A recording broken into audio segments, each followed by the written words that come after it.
क्षत्रिय कुलावतंस सिंहासनाधीश्वर राजाधिराज योगीराज श्रीमंत श्री श्री श्री छत्रपती शिवाजी महाराज की जय।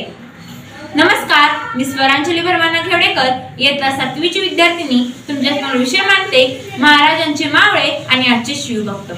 पापणीला पापणी भिडते याला निमित्त म्हणतात।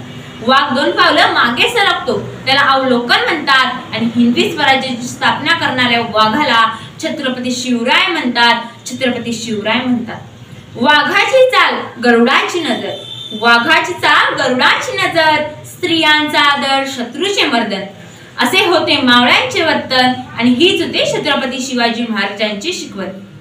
19 फेब्रुवारी 1630 19 फेब्रुवारी 1630 अखंडपणे फिरणाऱ्या काळात चक्राला पडलेलं ज्वलंत स्वप्न ज्याने आपल्या माता पिताचं आणि या मातीचं स्वराज्याचं स्वप्न साकार केलं ते म्हणजे सहस्रगुणमंडित लक्ष्मी आमंत्रित सिंहासनाधीश्वर राजेधिराज छत्रपती शिवाजी महाराज। आणि या छत्रपती शिवाजी महाराजांनी या महाराष्ट्राचा इतिहास घडवला। अरे सूर्याच्या स्वभावात नसतो ती माणसे किनारा सोडतात, पण ज्यांना कोसळण्याची भीती नसते ते कळसाचं नशीब मागतात। आणि असेच कळसाचं नशीब मागणारे होते हे शिवाजी महाराज। आणि याच कळसावर संस्कृतीचे आणि संस्काराचे कोरून काम करणारे शहाजीराजे। स्वतः संस्कृतीचे गाडे पंडित असल्यामुळे त्यांनी वयाच्या 5व्या वर्षी शिवाजी महाराजांना संस्काराचे महारथी घडवले। आणि तो दुसऱ्या बाजूला मासे विजवणी संस्काराचे बाळकडू पाजले। बंगळू मुकाचा प्रसंग दुपारचा प्रहर होता। मासे विजव अतिशय कासावीस होत्या की आपल्या मुलगा जेवला नाही आणि तो कुठे सापडतही नाही। येणाऱ्या जाणाऱ्या प्रत्येकाला मासे विजव विचारत होत्या, बाळशुभांना कुठं पाहिलत का, बाळशुभांना कुठं पाहिलत का।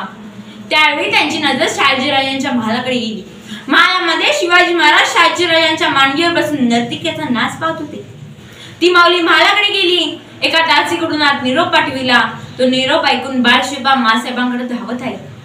जी माऊली सकाळपासून कासावीस होती की आपला मुलगा जेवला नाही, त्या माऊलीने त्यावेळी केलेली घटना म्हणजे शिवाजी महाराजांच्या कानाखाली एक लगावली।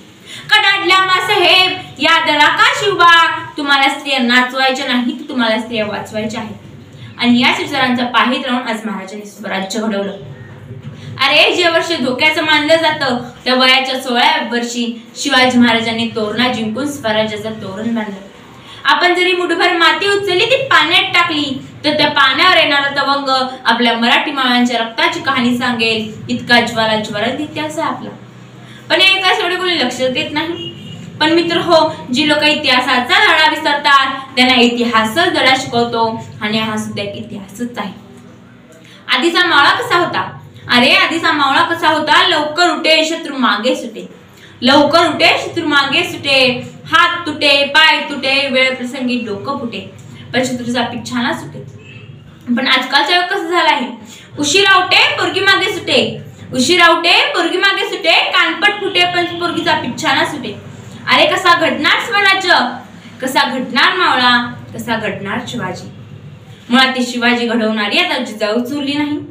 अर्ध्या जिजाऊ तर गर्भातच मारल्या जातात आणि उरलेल्या जिजाऊंचं म्हणणं काय? शिवाजी जन्मावा पण दुसऱ्याच्या घरामध्ये। याच भावनेमुळे या महाराष्ट्राचा इतिहास मातीला मिळत आहे। ताजमहल जर प्रेमाची निशाणी आहे तर शिवनेरी किल्ला एका सिंहाची कहाणी आहे, एका सिंहाची कहाणी आहे। 300 किलोमीटरची भिंत बांधायला 150 वर्षे लागतात, पण शिवाजी महाराजांनी अवघ्या 50 वर्षात जे किल्ले बांधले त्याची एकंदरीत लांबी ही 4000 किलोमीटर इतकी भरेल। ब्रिटिश लोक ओम या शब्दावर संशोधन करतायत की ओम म्हटल्याने आपल्या शरीरात ऊर्जा का निर्माण होते, पण मला वाटतंय खरं संशोधन तर छत्रपती शिवाजी महाराज नावावर करायला हवे। कारण हे नाव घेताच अंगावरती शहारे उभे राहतात, युद्धाचे ठोके वाढतात, शरीरात एक वेगळीच ऊर्जा निर्माण होते। थोडी विचारलं की सांगा मराठे या शब्दाचा अर्थ काय? मरेपर्यंत राजांच्या सेवेसाठी ठेवलेला जगदंब जगदंब जगदंब। आजकालचे पालक मुलांना काय सांगतात? आई म्हणते मला मम्मी म्हणा, आई म्हणते मला मम्मी म्हणा। या मम्मीचं मॉम झालंय, पप्पांचं पॉप झालंय आणि या सगळ्याच मिळून एक दिवशी लॉलीपॉप बनायलाही वेळ लागणार नाही। 12 महिने 11 खेळाडू, 12 महिने 11 खेळाडू, 10 बोटे 9 ग्रह 8 दिशा 7 आश्चर्य 6 संवेदना 5 महासागर, 4 वेद, 3 ऋतू, 2 डोळे आणि फक्त एक शिवबा. एकच राजे शिवराय माझे, एकच राजे शिवराय माझे. पाकिस्तानमध्ये असलेल्या युवकांची भावना कशी? अरे बांध की पगडी, शिवाजी महाराज तयार होते हैं, उठा के तलवार जब घोड़े पे सवार होते हैं, झुक जाते हैं सब अल्लाह के बदले और कहते हैं काश हम भी शिवाजी होते, काश हम भी शिवाजी होते.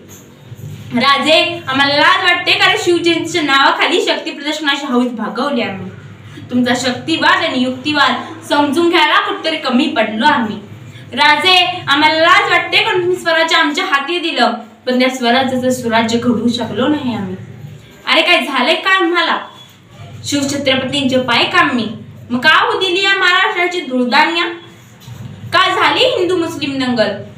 गडकिल्ल्यांचे संवर्धन करतोय आम्ही, पण त्यांचे विचार आता हरवत चाललेत. ते शोधायचे कधी प्रयत्नच केले नाही. मावळ्यांच्या प्राणाच्या आहुतीतून त्यागातून निर्माण झालेले 32 मन सोन्याचे सिंहासन आजही शोधतोय आम्ही, पण त्यांचे विचार आता भंग होत चाललेत. त्याच्याकडे कोणी लक्षच देत नाही. छत्रपती शिवाजी महाराजांची तलवार नाही मिळाली तरी चालेल, पण त्यांच्या तलवारीच्या धारेवर जो मार्ग निर्माण झालाय त्या मार्गावर चालणारा मावळा निर्माण झालाच पाहिजे. त्या मार्गावर चालणारा मावळा निर्माण झालाच पाहिजे. जगणारे ते मावळे होते. अरे जगणारे ते मावळे होते. जगवणारा तो महाराष्ट्र होता, पण स्वतःच्या कुटुंबाला विसरून जनतेच्या डोक्यावर मायेने हात फिरवणारा तो माझा शिवबा होता, तो माझा शिवबा होता. स्थापनी हिंदवी स्वराज्य आपुले, स्थापनी हिंदवी स्वराज्य आपुले, शौर्याने लिहिली इतिहासाची गाथा, असा जाणता राजा माझा. तयाच चरणी झुकवी ते माता, तयाच चरणी झुकवी ते माता, तयाच चरणी झुकवी ते माता. धन्यवाद.